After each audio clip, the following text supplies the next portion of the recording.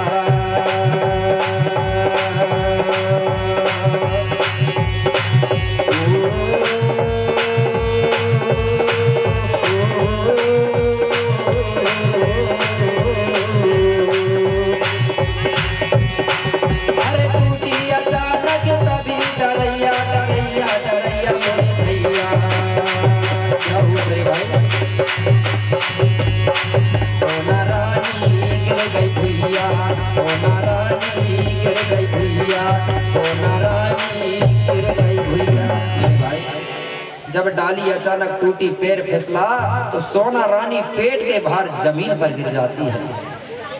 पेट को बड़े जोर से झटका लगा, सोना रानी के पेट में बड़ा दर्द हुआ और सोना रानी बेहोश होकर जमीन पर गिर जाती है।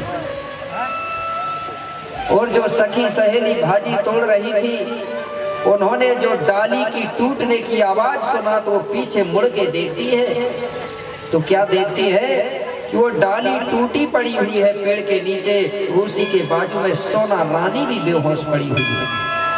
सखी सहेली तुरंत दौड़ करके रानी के पास आई और रानी को देखी तो रानी बेहोश पड़ी हुई थी। सखी सहेली घबरा गई, आंखों में आंसू आ गया, बोले रानी जी आपको क्या हो गया। बार बार रानी को बोलती है लेकिन रानी ने बिल्कुल नहीं बोली। सखी सहेली कहने लगी कि अब क्या करें, अब जंगल में हमारे पास कपड़े भी नहीं है, कोई व्यवस्था नहीं है। तो सखी सहेलियों ने जिसने जितना भाजी तोड़ा था उसी भाजी को अपनी झोली से निकालती है और जमीन पर बिछा देती है भाजी को।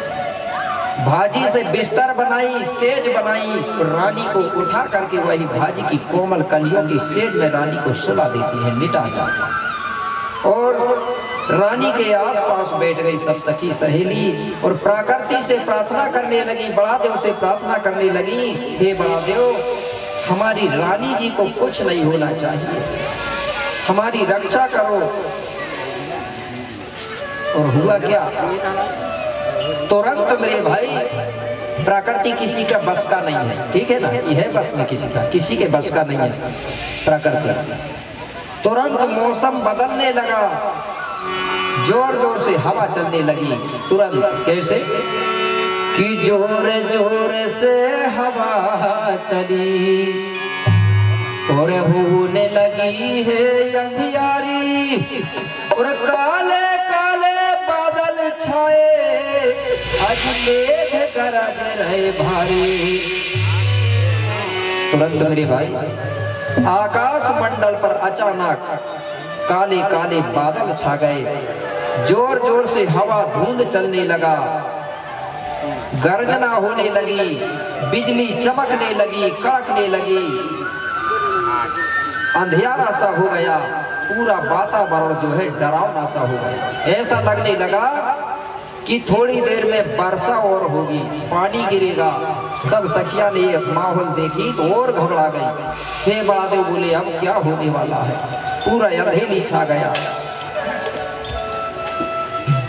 और उसी समय क्या हुआ कि बिजली कड़की जोर से, बड़ी जोर से बिजली कड़कती है और चमकती है और छाई है घोर आवाज़ों। और उसी समय माँ सोना ने आज जननी कन्या नवजात, बड़ी जोर से बिजली चमकती है और कड़कती है, घना घोर आवाज हो गया। इस आवाज से सोना रानी के कान सुन्न पड़ गए, बिजली चमकने से आंख चकचौंध आ गई। रानी घबरा गई, घबराहट के साथ ही साथ, बिजली चमकने के साथ ही साथ, कड़कने की आवाज के साथ ही साथ सोना रानी ने मेरे भाई भाजी की कोमल कलियों की सेज पर एक सुंदर सी कन्या को जन्म दे दिया। आप तो कह रहे हैं ताली काले बजा रहे हैं भाई, बुढ़ा तो नहीं लग रहा बच्ची की जन्म में। लड़का हुआ था कल तो सब खुशी मना रहे थे, लड़की की चुपचाप बैठी। तो मैं समझ गया तुम्हारी भावना को कि किसी के घर में आज भी लड़की पैदा होती है तो चेहरा उतर जाता कहीं का। ऐसा तो नहीं हो रहा कि लड़का होना था पहले। गोंडी संस्कृति में लड़का हो चाहे लड़का हो, दोनों को एक बराबर सम्मान देना चाहिए ना। नहीं तो कई जगह देखता हूँ कुछ कहीं के गोंड लोग कहते हैं कि लड़का को पढ़ाएंगे, लड़की तो दूसरे घर चली जाएगी, इसको कम पढ़ा लो। ऐसा नहीं, अगर लड़की को पढ़ाओगे नहीं तो फिर बहू पढ़ी मिलेगी क्या? हमको नहीं मिलेगी ना। जबकि आप लोग विचार करना, लड़की लड़कों से अच्छी है ना, हर चीज में अच्छी है। मैं बता रहा हूँ, मैंने देखी बात बताता हूँ। वो कैसे, जो हमारी बेटी होती है वो अपने माता और पिता के कपड़े भी धोती है, धो देती है कि नहीं धोती? लेकिन बेटा धोता है क्या? वो तो बहुत ब्रिलियंट बेटा होंगे जो माँ बाप के कपड़ा धोते हैं, लेकिन बेटियों को हर हमेशा देखा हूँ मैंने कि वो अपने माँ बाप के कपड़े धोती है और उसका भाई के कपड़े भी धो देती है, लेकिन वो अपनी बहन का धोगा कपड़ा? तो कौन अच्छा है? बेटी भी अच्छी है। इसलिए इन पे भेदभाव नहीं करना चाहिए, इनको बराबर सम्मान मिलना चाहिए, इनको बराबर शिक्षा दीक्षा मिलना चाहिए। तो जब लड़की का जन्म हुआ भाजी की कोमल कलियों में, तो जो बिजली शक्ति थी वो बिजली शक्ति वो लड़की और कन्या के शरीर में जाके समाहित हो जाती है। जब वो जन्म ले रही थी उसी समय वो लड़की चिल्ला रही थी।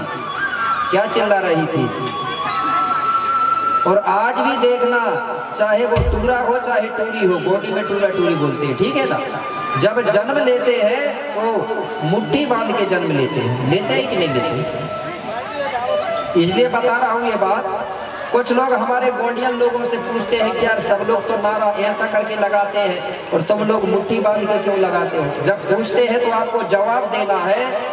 वो पूछते हैं ना कि कब से सीख लिए बोलते हैं ना, तो आप बोलना कि जब हम जन्म ले रहे थे उस समय हम मुट्ठी बांध के आए थे कि नहीं आए थे? तो इसमें गोंड अकेलों की बात नहीं है, उनको भी बताना जो कहते हैं उनको। चाहे कोई भी समाज हो, सबके बेटा बेटी जब जन्म लेते हैं तो मुट्ठी बांध के लेते हैं कि नहीं? अगर लेते हैं तो एक बार ताली बजा दो, पूरे खाली बैठे लेते हैं ना। और जो बच्चा हाथ फैला के जन्म लेगा तो मरा हुआ पैदा होगा कि नहीं होगा? इसलिए लोगों ने कहा है मुट्ठी बांध के आते हैं और हाथ फैला के जाते हैं। इसलिए गोंडी संस्कृति में जब प्रकृति का नारा लगाते हैं तो मुट्ठी बांध के अभी हम आए हैं, रुकेंगे। और जो ऐसा करता है तो मैं समझ जाता हूँ कि ये कह रहा है कि गुरुजी हमारा समय पूरा हो गया, टाटा बाय बाय, दुनिया छोड़ के जा रहे हैं। तो ऐसा मत करना है, ऐसे ही समझूंगा, ठीक है ना। सभी बच्चे लेते हैं, सबके उसी समय से हम मुट्ठी बांधे हैं। इसलिए प्रकृति का जब सुमरन करते हैं तो हम बच्चा वो गोंडी में बोलता है फड़ा पहनता फड़ा पहनता फड़ा पहनता। अच्छे गौर से सुनना, फड़ा पहनता बोलता है। और जो लड़की होती है वो ज्यादा से ज्यादा बोलती है जोहार जोहार जोहार जोहार, ये दो शब्द बोलती है। क्यों? फड़ा पहन और जोहार ये प्रकृति को सुमरन करने का शब्द है। वो बोलते हैं कि हे प्रकृति शक्ति फड़ा पहन, अब हमें पावन धरा धरती पर आ गए, हम तुझे हर हमेशा फड़ा पहन के नाम से सुमरते रहेंगे। लेकिन बड़े हो जाते हैं और फिर मुट्ठी बांधना भी भूल जाते हैं और फड़ा पहन को भी भूल जाते हैं। पता नहीं कौन कौन से धर्मों में भटक जाते हैं। तो जब लड़की ने ऐसा चिल्लाई मुट्ठी बांध के, तो जो काले काले बादल छाए थे, अंधेरी सा छाया हुआ था, वो धीरे धीरे मेरे भाई अंधेरी भी साफ हो गया, बदल भी साफ हो गया, मौसम खुल गया, ज्यों का त्यों उजेला हो गया। जब उजेला हुआ तो सब रानी वो सखी सहेली कहने लगी अब उजेली हो गई, मौसम साफ हो गया, अब देर मत करो। बोले अब इस बच्ची को लेके और रानी को लेके अब घर चलना है। तुरंत मेरे भाई सखी सहेली रानी को लेकर के, कन्या को लेके घर चलती है। कैसे?